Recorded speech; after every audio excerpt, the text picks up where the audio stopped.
మా అక్కలందరికీ తెలుసు, ఇంటాయన చేతిలో నగదు ఉంటే బెల్ట్ షాప్ పోతాయి, మా ఆడబిడ్డల దగ్గర నగదు ఉంటే పిల్లలు బడిపోతారు. అవునా అక్క?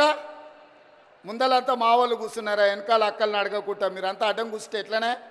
ఇవాళ నగదు ఇంటాయన చేతులుంటే ఊర్లూర్లో మంచినీళ్ళు దొరికినా దొరకకపోయినా కేసీఆర్ తెలిసిన బెల్ట్ షాప్ దగ్గర పోతుంది ఆ నగదు.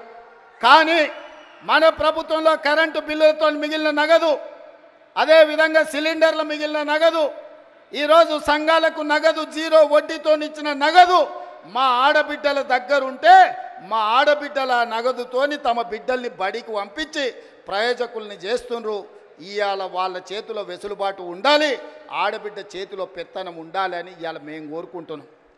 కేసీఆర్ ఏమో ఆడబిడ్డలకు పెత్తనం వస్తే తాగుబోతోళ్ళు ఉండరు, తాగుబోతోళ్ళు లేకపోతే ఆయన సంఘాన్ని కోల్పోతా అని ఆయన అనుకుంటున్నాడు.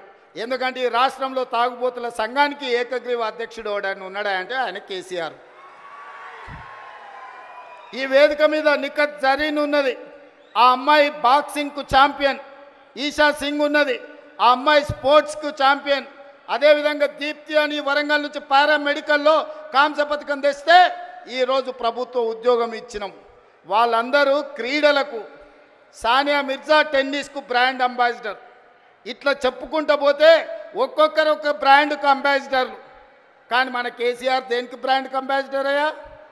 ఫుల్కో ఆఫ్కో బ్రాండ్ అంబాసిడర్ ఆయన. అందుకే ఈ రాష్ట్రాన్ని మొత్తం ఒక తాగుబోతుల సమూహంగా మార్చి ఊర్లూరులో బెల్ట్ షాపులు తెచ్చి మందులని మనుషుల్ని మందులో మత్తులో ముంచి ఆలోచన చెయ్యకుండా చేసి అధికారంలో కూర్చోవాలి అనుకున్నాడు.